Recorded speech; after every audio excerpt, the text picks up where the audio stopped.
It's Krajan, aka Gigi. I'm Victoria. I'm Mika, and this is Nyla. Hi, Nyla. And we are a word at the table. With we don't do it on in queue. We just do it in our own pace. Yeah, at this point. And we have our co-star here making her debut. Right? Say hi. Hey. Hi, everybody. Hello. Are we gonna smile? No. Does she have the you know how they say newborns have a certain smell to their head? Yes. Yes, that's a She thing, has right? Mm-hmm. Oh my God. Hopefully she still smells like that when we get there. I cannot wait. Oh my God. We're definitely gonna come through in a couple months. I can't wait. And her skin is peeling, on her forehead right now. Is the lighting in here is not good. You can see a little bit here, she's. Oh, okay. Aww. What does that mean? Like baby skin? Yeah, she's just shedding her first layer. Oh my gosh, the skin is peeling. Everything's new. Are you gonna be one of those moms that keep everything? Like the first tooth loss, like the first haircut? My mom did that. And I don't know why those things are now. So I might. Yeah, right? Just, I don't know, because it's yeah. Keepsakes. And I had those things through high school. I don't know. Maybe when I went to college, because she moved houses. So maybe that's when they were thrown away. I don't know. But yeah, she did keep all of those things. Yeah. All right, y'all. Well, the episode today is kind of a little correlated with our season right now. We're in October, Halloween season, and it's about the monsters within. So I got this topic kind of from Lovecraft Country, and basically one of the themes is about there's a little difference. There's not that much of a difference between monsters and people. So kind of the villains are kind of like the racist cops, the racism in general in 1950s, 40s. And actually they vividly in 2 episodes show the Tulsa Massacre and also the death of Emmett Till. Well, the day of his funeral and how that felt. I actually didn't know, the Tulsa Massacre, it was prom night. It was prom night. Some of the kids were actually getting ready for prom, and prom was canceled. They canceled everything, and they were what's going on? And they knew that the whole, everybody was, white people just not liking black people doing their thing was about to come through and, murder everyone. So, but anyway, they just vividly play it, huh? I was just saying, oh my gosh, I didn't realize they even had prom back then. That was in the 30s, right? Yep. Yeah, they really paints it really well, that you kind of feel like you were there. But that was one of the underlying themes. Besides the racist people, even the main character, Atticus, he's a war vet. And sometimes he would have these flashbacks from being in war and things that he used to do. And those were monstrous acts that he felt wasn't something that he wanted to identify with. He didn't want those things to define him. So that was his monstrous qualities. And then there's actually another character, and I don't know if I'm saying this right, but she was a Kimoho.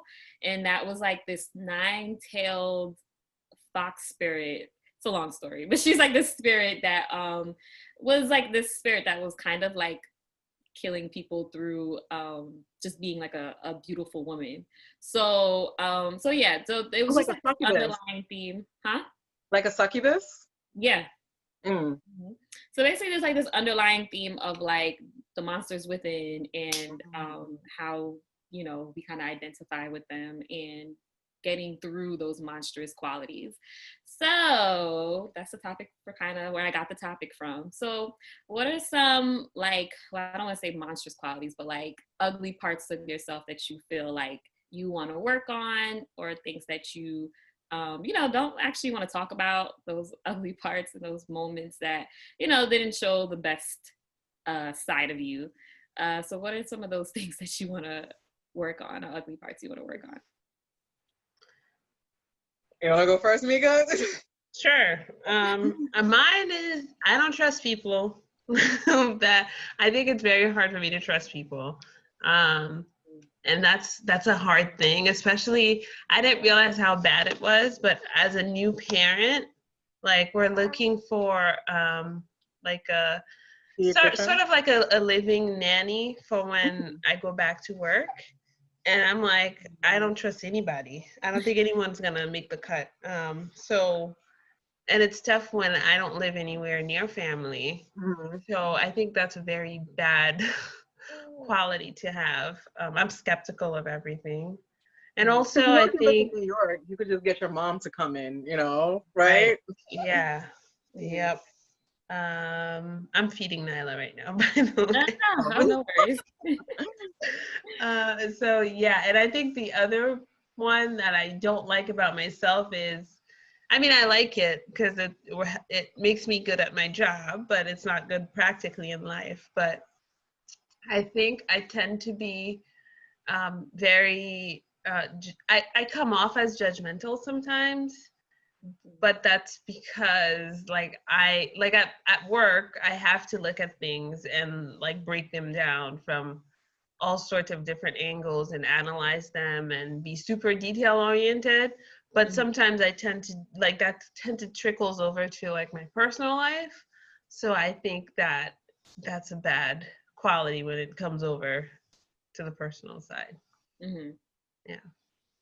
Yeah, that's actually reminds me of a friend of mine. He's actually a funeral director, and dealing with like people that have to come in and they have their family members there are like in an emotional state. Like he's so desensitized to it that sometimes like he was talking about it. He was saying like in his personal life, like people tell him things and they're like hello, but his work life kind of makes him. Well, he has to be the strong person Yeah. when the person's going through something and Yeah. expecting, and he said it's also a lot of like counseling too, because people come in with family issues and things like that. So he was like, at work, I'm kind of like not that emotional because I'm dealing with so many emotional people, but it kind of trickle into other places and people just like, what's wrong with you? Yeah, you don't want your funeral director going, oh my God, that's so sad. You're gonna be like, what? Right. So yeah, like he probably doesn't know where to stop it. Like, yeah, like most people do. Right. That's true. Yeah. Yeah. I think if I'm thinking about my monsters, something that I'm actively working on, I don't know how to explain it without getting like too deep into it, because that could be like a whole topic on its own. But it's like my tendency for isolation. Like I love to be alone. Like there's just I don't know why I like to be alone so much, but it's not good, especially when it comes to like fellowshipping and stuff like that. And like so that is something that I'm actively trying to work on, like especially in social settings.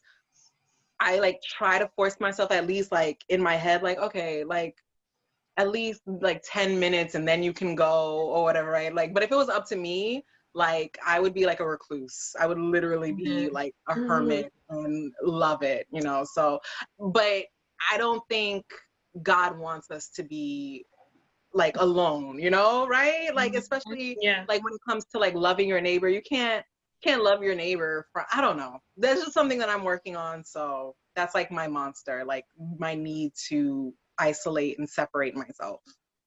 Yeah, I mean, and I think it's not necessarily like a bad thing, but also too, the Bible says it's not good for man to be alone. Mm-hmm. And I think that kind of talks about like you don't have anyone to kind of like check you or like challenge you, because you could think you're doing something that's all good. And then, you don't have that community that's like, hey, G, ooh, like you need to chill out or whatever it is. But I think, yeah, that's, I see the bad side to that. And also you can't love if you're not around. Like what I'm like I can't stop talking about that book that I'm reading, All About Love by Bella Hooks.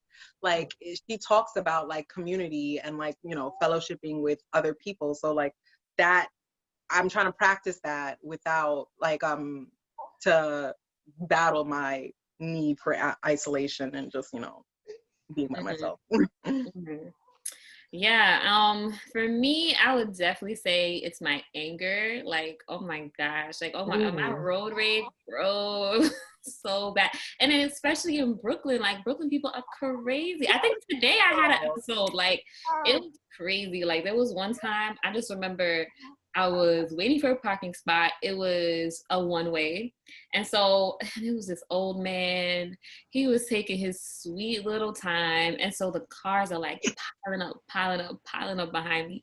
And this old man's like, doo, doo, doo, doo, like puts his little container on top of the car. Like, and so I'm just waiting and like, and people are honking me, cursing me out. And I was just like at the top of my lungs. I was like, I'm waiting for a parking spot.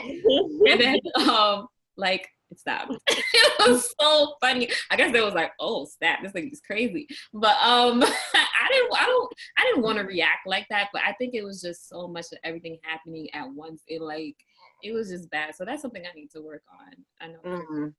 That road rage is very normalized. Oh my gosh. Like, same, I don't have that much road rage anymore because I'm not driving, thank God. But like when I used to drive, I remember when I was running late to church, somebody, I don't know, guess they were lost, was not turning on red in Long Island, which you can. So I'm sitting there honking at them like, I'm late. What are you doing? Stopping? Like, you know, we can go. Oh, right. They're like, oh, okay. And they turn into my church's parking lot.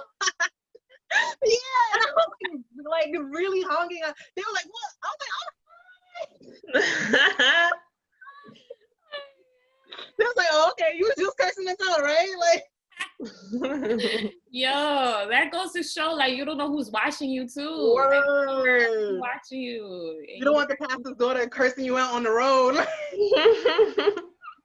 And then you're looking at you in church all sideways, like, mm-hmm. Did you hear the sermon today about patience? Yeah, about patience. So, how do you think your these qualities have helped you like relate to other people, whether it's negative or positive? How has it what?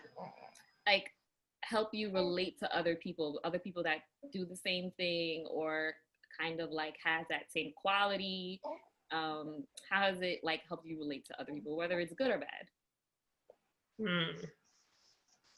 I mean, I guess it makes me a little bit more empathetic, because like especially with dealing with children or whatever, because I feel like I've been like I don't want to say loner, because like I always have a small squad, but it's a very like you guys are my friends and that's it. Like it's a very, very close, like I'm not like a outgoing person. Like I always like surround myself with close friends. So I don't want to say like a loner, but like I feel like it does make me a little bit more empathetic when I see lonely kids or whatever, because like I get it. I get it, you know, like I get why you're alone, you know, like you don't know these other kids, you ain't trying to play with these other kids, like I get it, you know. Yeah, now I relate to that too, because like sometimes when I see like angry like other Haitian people that be mad intense, you know, like always intense or whatever, and that anger is there. Like I'm like I get it, like I understand you, but I also think too anger can lead to like you know a whole nother side where it's like you have these group of angry people.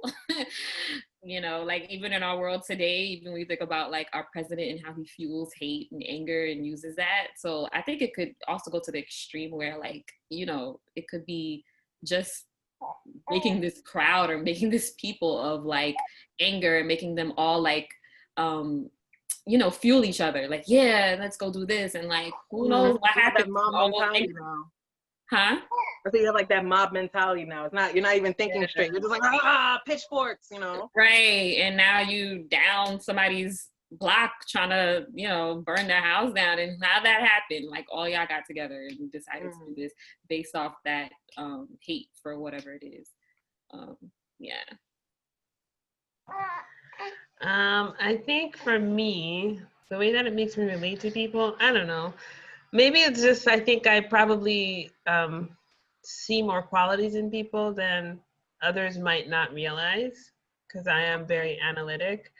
And I think because of that, because I'm aware of that, I do try to be a little bit more patient with people, because like if I realize that, you know, this person is this way, then I'll make accommodations in myself to I don't know, extend grace to them, if that makes sense. No, it Yeah. does make sense, because like a part of patience is like you're understanding when other people are not doing things to your standard or whatever, right? So like that, like I read that in a Bible plan once, and like really stuck with me, because it's like not everybody can do things to your standard, you know? So it's like when people are like falling short, you could be like, well, you know, but like that's part of patience. So I totally get it.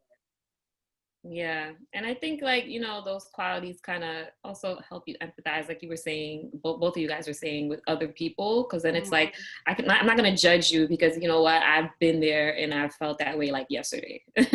So yeah, I think it also helps in the sense of being like a believer and a non-believer, because it'll show like, you know, a non-believer, like how does somebody who believes in God handle it? And like, how did they get through it? Which kind of leads to my next question. How has God helped you get through these qualities that can kind of sometimes be monstrous? I'm not through it yet, because I still don't trust people, and I still am like a skeptical person, but I'm working on it. So yeah, I like, guess work on it. yeah, he's showing me, like, I guess the self-awareness that the problem exists is how he's starting to work on it, because I now realize what's wrong with me, and I'm trying to address it. Yeah, that's a good first step, awareness. Like with me, I think I'm starting with my family. Like I'm the deadbeat cousin and stuff like that. Like I love from a distance. I honestly do love from a distance, but like I am trying to be more intentional with like phone calls and text messages. And Gigi, you know how much phone calls irk my life or whatever. But like I want to be intentional. So it's like every day, or maybe let me not force and say every day, but like periodically, like multiple times a week, I'll force myself to call a family member. Not force, let me not say, like I'll remind myself to call a family member. And like if I get like I don't want to say panic attack, but like just an uneasiness, because like, you know, I don't want to be awkward on the phone, because like I'm like kind of an awkward person or whatever. I'll do a quick prayer. I'll do a quick prayer, or I'll like journal my feelings real quick and stuff like that. And it's getting a little easier. Like I'm up to the point where it's like, oh, it's time to call Tati Crease. Oh, what's up? You know, it's like almost to that point. Like I want to get to the point where I call with joy in my heart, and not like this weird, strained fear a little bit. It's like, it's weird. Yeah. No, that's really good. I think going into it with prayer is definitely the best route. Like, I think something about like praying about it and like speaking it out and then asking God to help you, it's really good. And I like the fact that you said journaling too, because I think, you know, that's like a style of prayer in a sense. Yeah.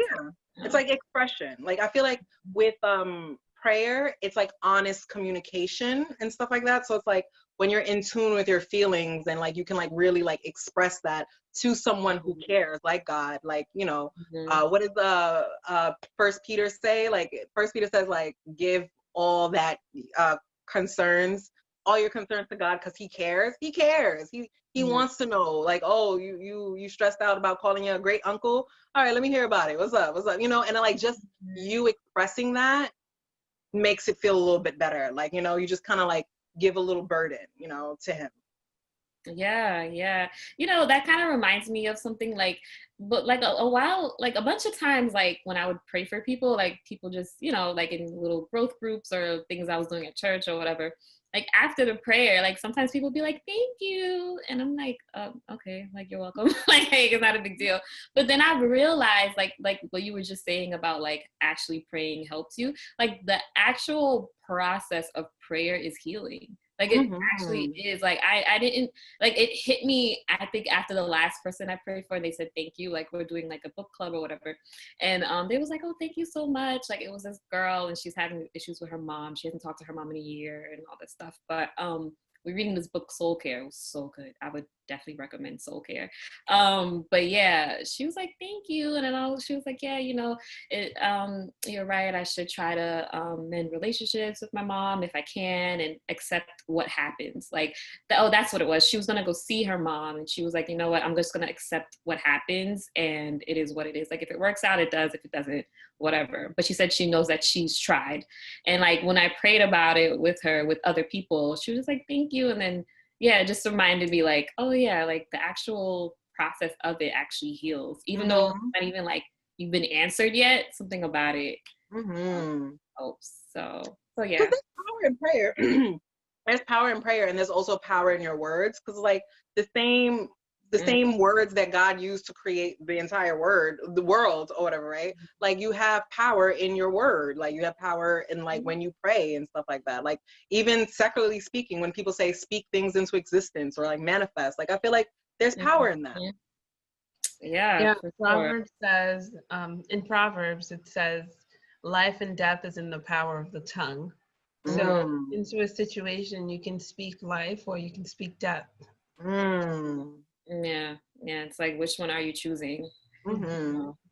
So and so in today's world that we live in, we live in this whole canceled culture. People do things, we put them on the sick and shut-in list, and we just kind of throw them away. Like, how do you think that we can just start to be a little bit more open to accepting other people and their monstrous qualities, or the things that they've done that are kind of like unexplainable? But how do you think we can start doing that?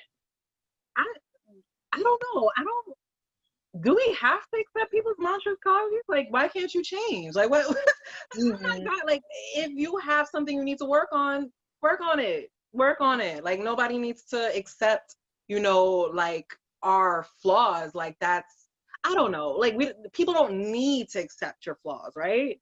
Like, that's something for you to work on. You can't just build your house on like anger or like awkwardness or like isolation or like prejudice. You can't just like just stay there and be like, yep, this is who I am. Like, no, you should be like on your way to process, like changing that, right? Like we're all like trying to change that, right?